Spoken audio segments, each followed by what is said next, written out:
Hello everyone. Today we are going to discussing about another topic in medicinal chemistry, that is urinary tract anti-infective agents. अब आप लोगों को नाम से ही clear हो रहा होगा कि इस टाइप के मेडिकेशंस या इस टाइप के एजेंट्स जो कि यूज़ किए जाते हैं यूरिन में इन्फेक्शन को ट्रीट करने के लिए। तो बेसिकली यूरिन में इन्फेक्शन होता क्या है, मीन्स आप ये यूरिनरी ट्रैक्ट है हमारा, किडनी से स्टार्ट होके यूरेथ्रा पे हमारा ख़त्म होता है, ये पूरा यूरिनरी ट्रैक्ट है। अब इसमें एक पर्टिकुलर साइट पे जो इन्फेक्शन होगा, मीन्स पूरे यूरिनरी ट्रैक्ट में इन्फेक्शन होगा, लेकिन अगर किडनी में हुआ तो उसको क्या चीज़ कहेंगे, ब्लैडर में हुआ या यूरेथ्रा में हुआ, तो उसके लिए स्पेसिफिक टर्म्स यूज़ होते हैं। तो ये हमारा यूरिनरी ट्रैक्ट है। इसका जो बेसिक मैकेनिज्म है, बेसिक मैकेनिज्म जो होगा इसका, किडनी है, किडनी में नेफ्रॉन्स होंगी, नेफ्रॉन्स में ग्लोमेरुलर फिल्ट्रेट से जो है ब्लड पास आउट होगा, मीन्स फिल्टर होगा। फिल्टर होने के बाद वो पीसीटी में जाएगा, पिस्टल कॉन्वोलेटेड ट्यूब्यूल्स में। पिस्टल कॉन्वोलेटेड ट्यूब्यूल्स में जाने के बाद वहाँ पर वो एब्जॉर्ब होंगी चीज़ें, जो उसमें आयंस हैं, जो भी वाटर है, ये सब चीज़ें ना। फिर लूप ऑफ हेनले में जाएगा, लूप ऑफ हेनले के बाद डीसीटी डिस्टल कॉन्वोलेटेड ट्यूब्यूल्स में, उसमें जाने के बाद ट्यूबुलर रीअब्जॉर्प्शन की प्रोसेस होगी। जो एब्जॉर्ब नहीं हो पाए, जो एसेंशियल है बॉडी के लिए, वो वापस से रीअब्जॉर्ब होंगे। फिर उसके बाद कलेक्टिंग डक्ट में आप जो है यूरिन की फॉर्मेशन होगी, और यूरिन जो है फिर इस यूरेटर्स के थ्रू ब्लैडर में आ जाएगा। अब ये ब्लैडर में आने के बाद इसमें यूरिन इकट्ठा होता रहेगा, इकट्ठा होने के बाद ये इसमें कॉन्ट्रैक्शन होगा, कॉन्ट्रैक्शन होगा तो फिर यूरिनेशन की प्रोसेस होगी, मीन्स यूरेथ्रा के थ्रू जो यूरिन है हमारा वो एक्सक्रीट आउट होगा। ये तो नॉर्मल मैकेनिज्म था। अब bacterial infection, UTI urinary tract infection जो है, और जैसे बैक्टीरियल इन्फेक्शंस हैं और कहीं भी पूरी बॉडी में बैक्टीरियल इन्फेक्शंस कहीं भी हो जाते हैं, तो सेम वही चीज़ है। बैक्टीरियल इन्फेक्शन है और इन्फेक्शंस के ही जैसा बैक्टीरियल इन्फेक्शन है, ये अलग नहीं है इनसे। तो अगर बैक्टीरियल इन्फेक्शन, पहली बात तो ये यूरेथ्रा जो हमारी ओपनिंग है जहाँ से हम यूरिनेशन करते हैं, ओपनिंग है, वहाँ पर बहुत ज़्यादा चांस होते हैं कि बैक्टीरियल इन्फेक्शन होने के। तो अगर उस साइट पे हमारा बैक्टीरियल इन्फेक्शन हुआ तो उसको कहेंगे यूरेथ्राइटिस, मीन्स यूरेथ्रा में इन्फ्लामेशन। आइटिस वर्ड मीन्स उसके लिए यूज होता है जहां पर इन्फ्लामेशन होती है। तो यूरेथ्राइटिस, यूरेथ्रा में इन्फ्लामेशन। अब ये यूरेथ्रा में इन्फ्लामेशन हो गई, इसको ट्रीट नहीं किया तो ये जो बैक्टीरिया है ये ब्लैडर तक पहुंच जाएगा और ब्लैडर में भी इन्फ्लामेशन कॉज करेगा। तो उसके लिए वर्ड आता है सिस्टाइटिस। अब इस जगह से भी ये पूरा ट्रीट नहीं हो पाया या प्रॉपर ट्रीट नहीं हो पाया तो ये फिर किडनी में पहुंच के किडनी को डैमेज करेगा, मीन्स उसकी नेफ्रॉन्स को, उसके टिश्यूज को किडनी में जाके उसको डैमेज करेगा। तो उसके लिए वर्ड आता है पाइलोनेफ्राइटिस, पाइलोनेफ्रॉन, ये पूरा वर्ड है किडनी के लिए। आइटिस मीन्स इन्फ्लामेशन, इसमें इन्फ्लामेशन हो जाएगी तो ये पूरा डैमेज हो सकता है। तो ये इसका मैकेनिज्म था नॉर्मल वाला, और उसमें हमने देखा कि कौन कौन सी साइट है जहां पर ये बैक्टीरिया इन्फेक्शन करेगा और उसके स्पेसिफिक टर्म्स क्या क्या है। हमने बात की जो ये यूरिनरी ट्रैक्ट इन्फेक्शन है, ये और इन्फेक्शंस के जैसा ही है, बैक्टीरियल इन्फेक्शंस के जैसा। तो मोस्ट ऑफ द केसेस ये देखा गया है कि जो यूरिनरी ट्रैक्ट इन्फेक्शन है ये ग्राम नेगेटिव बैक्टीरिया, स्पेशली कॉलीफॉर्म्स, ये जो है इसको कॉज करते हैं। उसके अलावा मेजॉरिटी ऑफ केसेस में देखा गया है ये जो इकोलाई है, इकोलाई भी इसको कॉज करती है यूरिनरी ट्रैक्ट इन्फेक्शन को। अब हम इसमें ड्रग्स यूज करेंगे इसको ट्रीट करने के लिए। इसमें ड्रग्स जो है बेसिकली 2 कैटेगरीज में डिवाइड कर देंगे। एक तो एंटीसेप्टिक्स होंगे जो कि लोकली अपना जो इफेक्ट है वो एक्सर्ट करेंगे इसमें, और एक होंगे सिस्टमिक, मीन्स ब्लड में जाने के बाद फिर ये साइट ऑफ एक्शन पे जाके अपना वर्क शो करेंगे।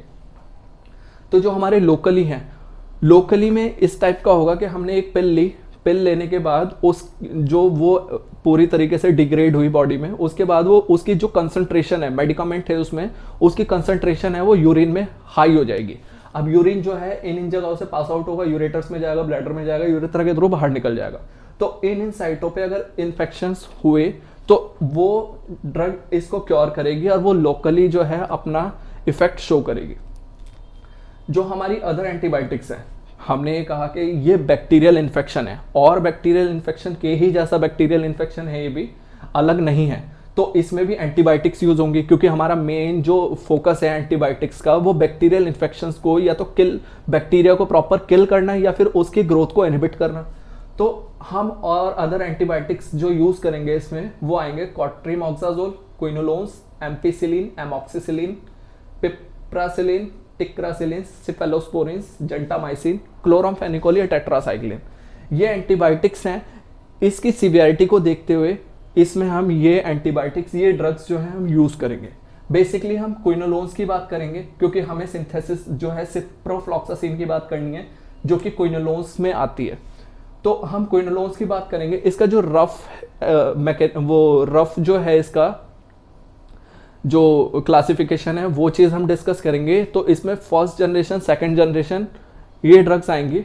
तो सबसे पहले नॉन फ्लोरिनेटेड में नैलीडिक्सिक एसिड होगा, फिर फ्लोरिनेटेड में ओफ्लॉक्सासिन, सिप्रोफ्लॉक्सासिन, नॉरफ्लॉक्सासिन, पीफ्लॉक्सासिन, ये 4 ड्रग्स आएंगी। उसके बाद जो है सेकंड जनरेशन में इसमें आएंगी लीवोफ्लॉक्सासिन, लोमीफ्लॉक्सासिन, गैमीफ्लॉक्सासिन, प्रूलीफ्लॉक्सासिन, स्पारफ्लॉक्सासिन, इस टाइप की ड्रग्स जो आएंगी ये सेकंड जनरेशन में आएंगी। और हमारा जो फोकस रहता है जब भी हम किसी भी बैक्टीरियल इन्फेक्शन को ट्रीट कर रहे हैं तो हमारा फोकस ये रहेगा कि हम सबसे पहले उसको फर्स्ट जनरेशन की मेडिसिन से ट्रीट करें, क्योंकि जो फर्स्ट जनरेशन की मेडिसिन होती हैं उनकी एफिकेसी हाई होती है, टॉक्सिसिटी लेवल्स लो होते हैं। तो इसमें भी हम फर्स्ट जनरेशन की मेडिसिन की बात करेंगे जिसकी सिंथेसिस है, सिप्रोफ्लॉक्सासिन की सिंथेसिस की बात करेंगे बेसिकली। तो उससे पहले जो क्विनोलोन्स हैं इसके बेसिक फीचर्स देख लेते हैं। इसका मैकेनिज्म ऑफ एक्शन मींस ये वर्क क्या करती है, किस टाइप से करेगी वर्क। तो ये जो क्विनोलोन्स हैं ये इफेक्टिव होंगे against primarily gram negative bacteria के थ्रू। और ये जो हमारा यूरिनरी ट्रैक्ट इन्फेक्शन है मैंने आपको ये बताया कि ग्राम नेगेटिव बैक्टीरिया के थ्रू ही कॉज होगा। तो ये चीज़ हमारे लिए अच्छी है कि क्विनोलोन्स जो है इसमें नेगेटिव बैक्टीरिया के थ्रू जो है इफेक्ट दे रहे हैं अपना। फ्लोरिनेटेड क्विनोलिन्स, बेसिकली क्विनोलोन्स और फ्लोरिनेटेड क्विनोलोन्स ये सेम ही होते हैं, इनकी जो केमिकल स्ट्रक्चर है वो भी सेम होगी, लेकिन इसमें हल्का सा डिफरेंस ये होगा क्विनोलोन्स की स्ट्रक्चर में 7th पोजीशन पे फ्लोरीन का एटम आके अटैच हो जाएगा, तो इसलिए उसको फ्लोरोक्विनोलोन्स बोलते हैं। जो फ्लोरीन एटम है वो एसेंशियल होता है बैक्टीरिया एंटी बैक्टीरियल एक्टिविटीज के। तो ये सब चीजें तो स्ट्रक्चर एक्टिविटी रिलेशनशिप में बेसिक मेन आप ये समझिए कि जो फ्लोरीन है वो एंटी बैक्टीरियल एक्टिविटी को एनहांस कर देता है इसके। तो फ्लोरोक्विनोलोन्स ये इनहिबिट करेंगे both gram negative as well as gram positive bacterias को भी। अब क्विनोलोन्स जो है ब्रॉड स्पेक्ट्रम एंटीबायोटिक्स है। ब्रॉड स्पेक्ट्रम एंटीबायोटिक्स का मीन्स ये बहुत ही ज्यादा रेंज में जो है अपना इफेक्ट शो करेंगे, मीन्स माइक्रो ऑर्गेनिज्म को किल करने का। बैक्टीरिसीडल है, बैक्टीरिसीडल मीन्स किल करेंगे बैक्टीरिया को, इनहिबिट नहीं करेंगे। इनहिबिट के लिए स्टैटिक वर्ड यूज होता है, किल करने के लिए सीडल। तो ये बैक्टीरिसीडल है, इनहिबिट करेंगे बैक्टीरिया को। जो इसका मैकेनिज्म ऑफ एक्शन है वो नॉर्मल मैकेनिज्म ऑफ एक्शन इसका ये है कि जो बैक्टीरिया है वो अपना डीएनए सिंथेसाइज करेगा, उसकी सुपर कॉइलिंग होगी, सुपर कॉइलिंग पॉजिटिव से नेगेटिव में, उसके बाद वो बाइनरी फ्यूजन के थ्रू डॉटर सेल में कन्वर्ट होगा। अब इसका बेसिक जो मैकेनिज्म ऑफ एक्शन है, इनहिबिट करेगा डीएनए गायरेज टोपोआइसोमरेज 4th। तो इसमें लास्ट में वर्ड आ रहा है एज और एज। ये चीज कंफर्म कर रही है कि ये दोनों एंजाइम हैं जो कि किसी भी चीज के कन्वर्ट में हेल्प करेंगे। तो अब बेसिकली ये जो डीएनए गायरेज है, ये डीएनए गायरेज क्या करता है, जब बैक्टीरिया रेप्लिकेट कर होता है तो उसकी जो पॉजिटिव सुपर कॉइलिंग होती है वो नेगेटिव में कन्वर्ट करने के लिए ये वाला एंजाइम रिस्पॉन्सिबल होगा। अब ये वाला एंजाइम जब उसकी नेगेटिव सुपर कॉइलिंग करेगा देन वो आगे बाइनरी फ्यूजन के थ्रू फिर डॉटर सेल में कन्वर्ट होगा। तो डीएनए गायरेज ही नहीं होगा तो पॉजिटिव सुपर कॉइलिंग से नेगेटिव सुपर कॉइलिंग नहीं होगी, आगे की प्रोसेस जो है अपने आप ही इंटरप्ट हो जाएगी। तो बेसिक इसका काम होगा क्विनोलिन्स का डीएनए गायरेज को इनहिबिट करना।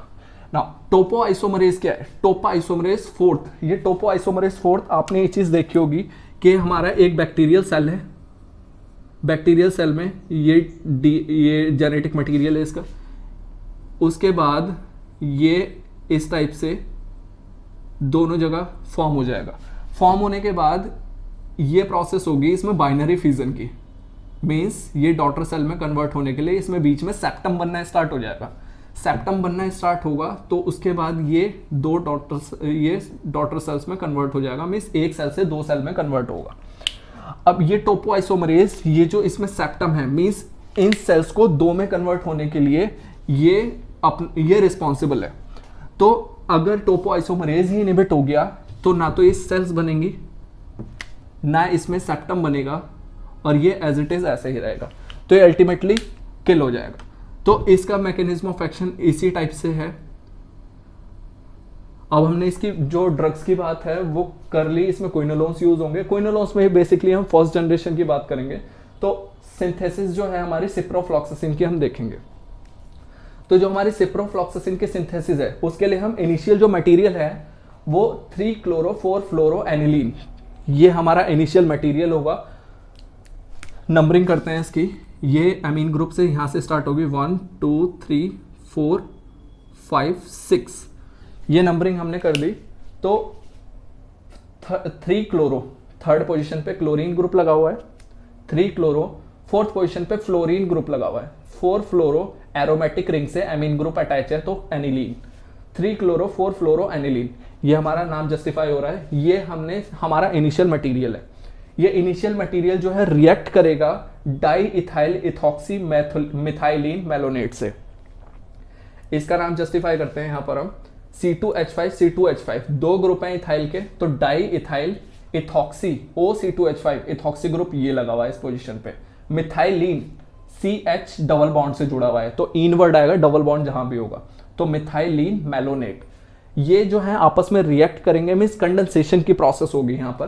कंडेंसेशन की प्रोसेस होने के बाद सिर्फ इतना होगा, ये जो NH2 है इसमें से एक H जो है इस C2H5O के साथ बाहर हो जाएगा in the form of C2H5OH ethyl alcohol, इसमें जो है ये बाहर हो जाएगा। अब ये जो पूरी चेन है ये एज इट इज इससे जाके ज्वाइन हो जाएगी, और चेन ज्वाइन होने के बाद ये हमारा यहाँ पर NH बचा था, ये हमारा NH है। उसके बाद ये CH, ये बॉन्ड हमारा फॉर्म हुआ है, ये इस पोजीशन पे CH है। उसके बाद ये जो डबल बॉन्ड था हमारा, ये हमारा डबल बॉन्ड ये आ गया। उसके बाद ये COO C2H5 और COO C2H5, ये दो ग्रुप थे इथाइल एस्टर के, तो ये हमारे एज इट इज ऐसे ही जुड़ जाएंगे, एक इस साइड जुड़ गया और एक ये ऐसे जुड़ गया, C double bond OO C2H5, ये हमारे पास इंटरमीडिएट फॉर्म हुआ। अब इसमें थोड़े थोड़े चेंजेस होते रहेंगे, थोड़े थोड़े चेंजेस जो है मीन्स अपने आप को रीअरेंज करती रहेगी। रीअरेंज कैसे होगी, अब हमारे पास इतनी रिंग कंप्लीट हो चुकी है।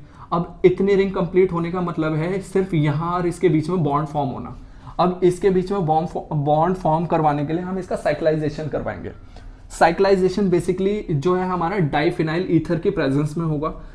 इसमें सिर्फ इतना होगा कि जो इलेक्ट्रोफाइल है ये इस पोजीशन पर अटैक करेगा और यहाँ से एक H बाहर निकलेगा, मीन्स ये इस पोजीशन पर अटैक करेगा और यहाँ से एक H जो है बाहर निकलेगा। अब ये जो H है ये H इस C2H5O के साथ जो है C2H5O में बाहर हो जाएगा और यहाँ ये बॉन्ड फॉर्म हो जाएगा। ये हमारी एज इट इज रिंग रही, कोई भी ग्रुप इसमें और चेंज नहीं होगा, सारे ग्रुप एज इट इज रहेंगे, सिर्फ यहाँ इलेक्ट्रोफाइल इस पोजीशन पर अटैक करेगा। ये हमारे पास ये भी इंटरमीडिएट फॉर्म हुआ।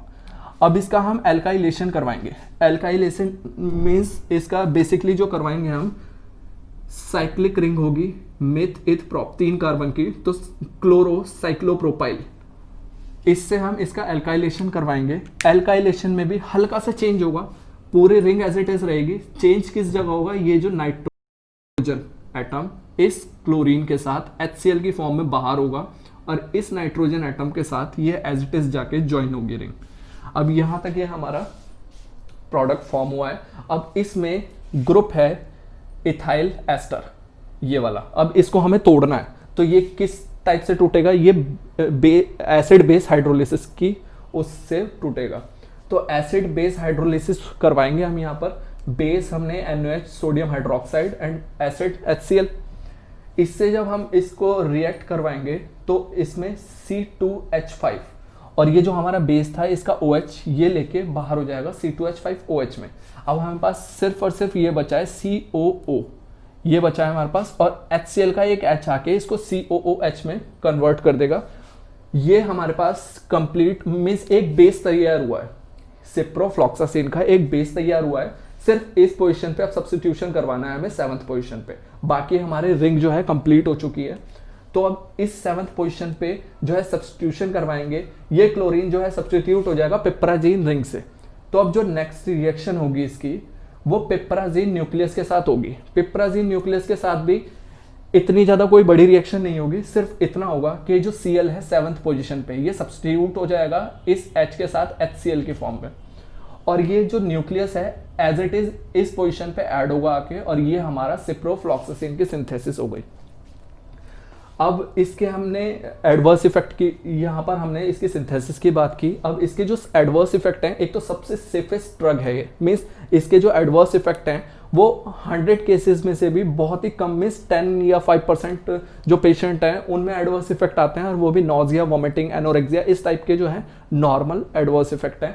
सबसे सेफेस्ट ड्रग है, बट कॉन्ट्रा इंडिकेशन इसका ये है कि ड्यूरिंग प्रेगनेंसी इस ड्रग का यूज नहीं करना है। तो ये चीज थी इसकी बेसिक। अब इसके यूजेस की बात करते हैं। उससे पहले ये जो यूरिनरी ट्रैक्ट इन्फेक्शन है, ये सबसे मेन चीज ये है कि मेल्स में कम, फीमेल्स में ज्यादा होता है। मेल्स में कम, फीमेल्स में क्यों ज्यादा होता है? क्योंकि जो मेल्स का यूरेथ्रा है पेनिस की वजह से थोड़ा सा लॉन्ग होता है, तो उसमें, और ऊपर से वो कवरिंग रहती है उसकी, तो उसमें ये इन्फेक्शन होने का चांस कम रहता है। बट जो फीमेल्स में है, फीमेल्स के इंटरनल पार्ट में, वेजाइना में, ये इन्फेक्शन होने का ज़्यादा चांस रहता है, क्योंकि उनमें ये जो यूरेथ्रा है ये ज़्यादा लॉन्ग नहीं होता, तो इसलिए उनमें जो है ये ज़्यादा हो सकता है। अब ये जो यूरिनरी ट्रैक्ट इन्फेक्शन है हमारा, इसके साइन एंड सिम्टम्स क्या हैं? अगर हुआ तो सिम्टम्स क्या क्या शो होंगे? सबसे पहले तो ईचिंग होगी। यूरिनेशन के टाइम ईचिंग भी हो सकती है, जलन भी हो सकती है। जो यूरिन का कलर है आपका वो रेडिश होगा या क्लाउडी हो सकता है। क्लाउडी, बेसिकली क्लाउडी तभी चीज होती है जब उसमें बैक्टीरिया की ज्यादा ग्रोथ हो रही हो, तो क्लाउडी हो सकता है। यूरिनेशन के टाइम पे जलन होगी और क्रैम्प्स आ सकते हैं। तो इस टाइप के जो ये सिम्टम्स हैं ये कॉमन है इसमें यूरिनरी ट्रैक्ट इन्फेक्शन में। और यूरिनरी ट्रैक्ट इन्फेक्शन जो यूरेथ्रा का है ये भी कॉमन है, ये हो जाता है, लेकिन इसको ट्रीट करना इंपॉर्टेंट है कि ट्रीट करना है इसे टाइम पे। उसके बाद इसके यूजेस हैं। यूजेस जो होंगे, हमने ये बात की कि जो एंटीबायोटिक्स यूज कर रहे हैं, सिस्टमिक यूज कर रहे थे एंटीबायोटिक्स, और भी प्रॉब्लम्स में यूज होंगे एंटीबायोटिक्स, क्योंकि ये और बैक्टीरियल इन्फेक्शंस के जैसा है। तो जो एंटीबायोटिक्स हैं और बैक्टीरियल इन्फेक्शंस में यूज हो रहे थे वही इसमें भी हम यूज करेंगे, क्योंकि एक ही टाइप के जो है इन्फेक्शंस हैं। तो जो हमारी सिप्रोफ्लॉक्सासिन है ये एंटीबायोटिक्स है, इसके अलावा ये और डिजीज में भी यूज की जा सकती है।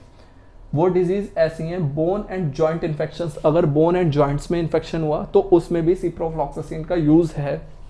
इंट्रा एब्डोमिनल इन्फेक्शंस, एब्डोमिन के इनर साइड में अगर बैक्टीरियल इन्फेक्शंस हुए तो सिप्रोफ्लॉक्सासिन यूज होती है।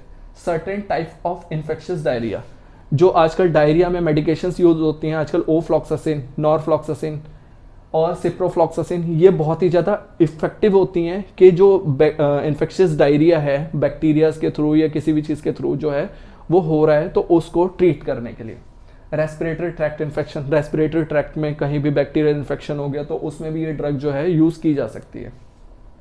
स्किन इन्फेक्शन, स्किन पे इन्फेक्शन हो गया बैक्टीरिया का, उसमें भी ये ड्रग यूज होगी। Typhoid fever, basically typhoid fever salmonella typhi एक बैक्टीरिया है उसके थ्रू कॉज होता है, तो उसमें भी ये यूज की जा सकती है। और at the end UTI, urinary tract infection, उसमें तो हम इसको यूज कर ही रहे हैं।